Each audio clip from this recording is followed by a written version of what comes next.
John Duran! And set it back for Calafiori! Oh, it's a beauty! Hit by Fernandes! Oh, my goodness.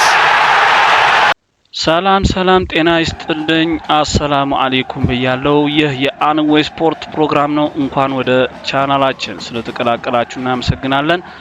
ላይክ፣ ሰብስክራይብ እንዲሁም ሼር እያደረጋችሁ የስፖርት ቤተሰብ ሁኑ። ዜናዎችንም በየጊዜው ታገኛላችሁ፣ እኛንም ታግዙናላችሁ። ቀጥታ ወደ ዜናው ስንገባ ትናንት በተደረገ የ19ኛ ሳምንት የእንግሊዝ ፕሪሚየር ሊግ መርሃ ግብር ተጠባቂ ጨዋታ ማንቸስተር ሲቲ ከሰንደርላንድ ያደረገውን ጨዋታ 0-0 በሆናቸው ውጤት አጠናቋል። ማንቸስተር ሲቲ ከ8 ተከታታይ ጨዋታዎች ድል በኋላ ነጥብ ጥሎ ከመሪው አርሰናል ነጥብ የሚያጠብበትን እድል በአግባቡ አልተጠቀመም።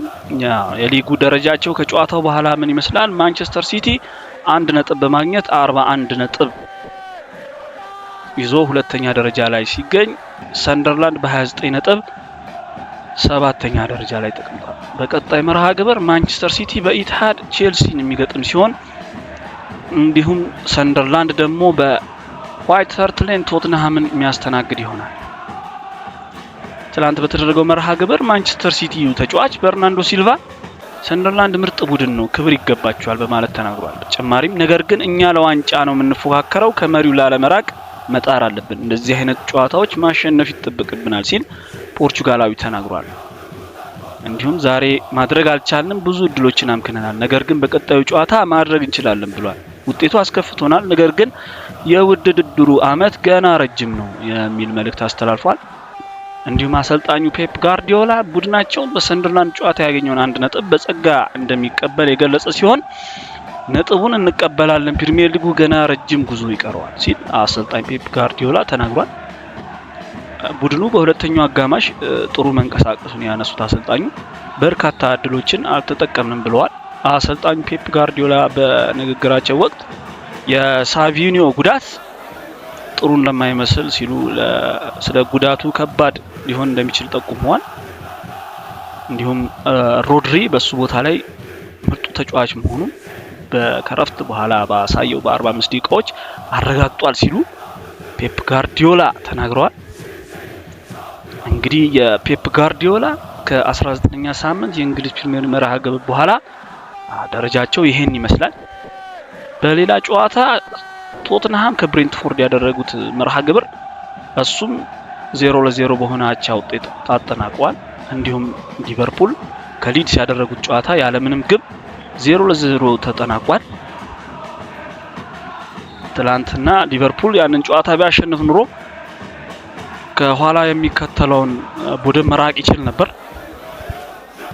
በተጨማሪም ክሪስታል ፓላስ ከፉልሃም ያደረጉት ጨዋታ 1-1 በሆነ ውጤት ተለያይተዋል።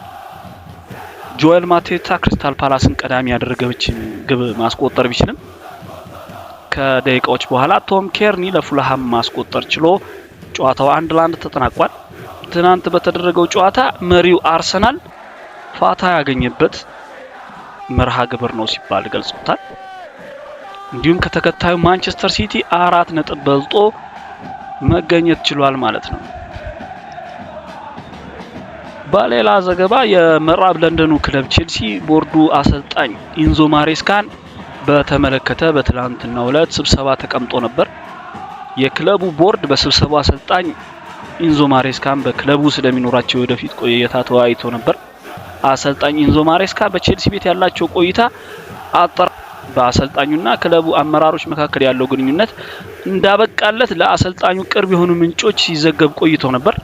ይህንንም ተከትሎ የቼልሲው አሰልጣኝ በስምምነት ለመለያየት ከውሳኔ ደርሰዋል።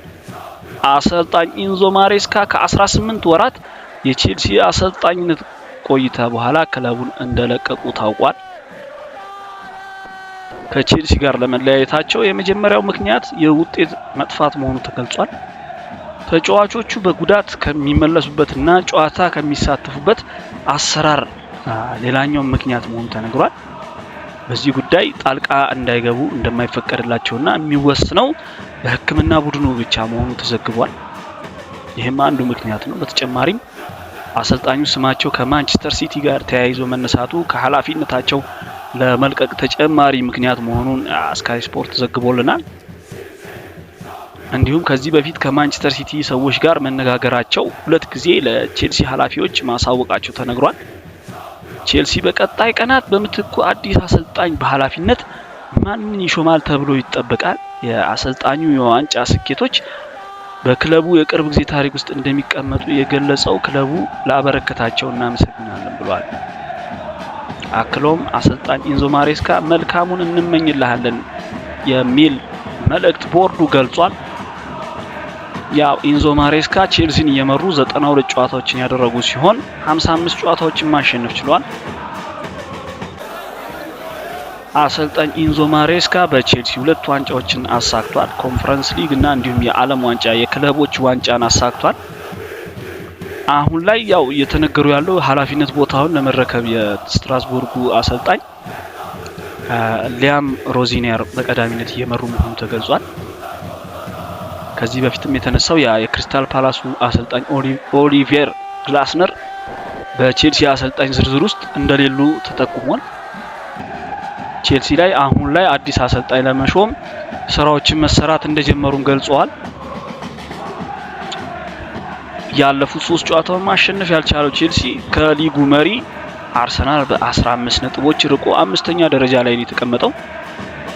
ወደ ሌላ ዘገባ ስናልፍ ከውጤት የራቀው የአሰልጣኝ ሩበን አሞሪም የሚመራው ማንቸስተር ዩናይትድ የታህሳስ የወሩ ምርጥ ተጫዋቾችን እጩዎችን ይፋ አድርጓል። በዚህም መሰረት ማቲያስ ኩኛ እንዲሁም አይዳን ሄቨን እንዲሁም ሰነስ ላመንስ የታህሳስ ወር የማንቸስተር ዩናይትድ ምርጥ ተጫዋች እጩ ሆነው መቅረብ ችለዋል።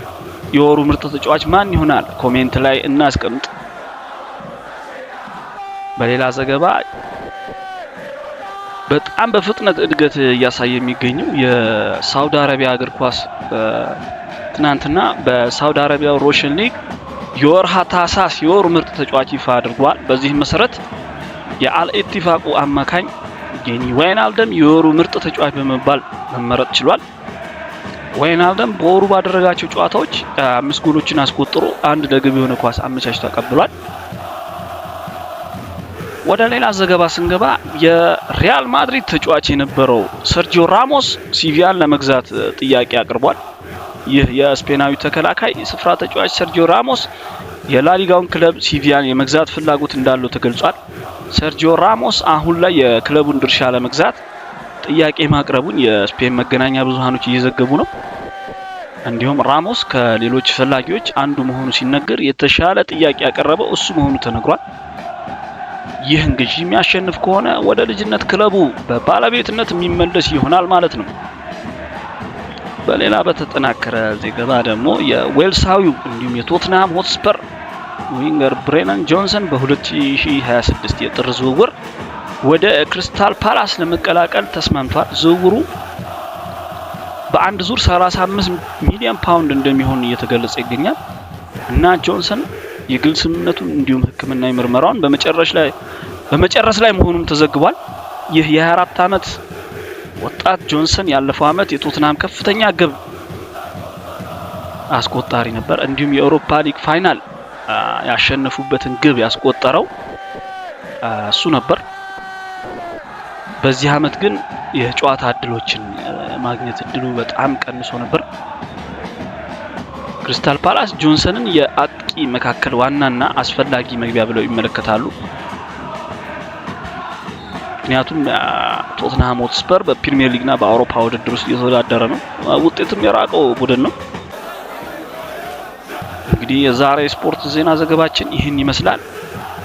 የስፖርት ዳሰሳችንን ከወደዳችሁት ላይክ፣ ሰብስክራይብ፣ ሼር እያደረጋችሁ የስፖርት ዜናዎች እናንተ ጋር እንዲደርሱ ማድረግ ትችላላችሁ እና ስላዳመጣችሁ በጣም አድርጌ አመሰግናለሁ። ሁላችሁም ሼር እያደረግን የስፖርት ቤተሰብ እንሁን እና በመጨረሻም መልካም ቆይታ እላለሁ። አሰላሙ አለይኩም ብያለሁ።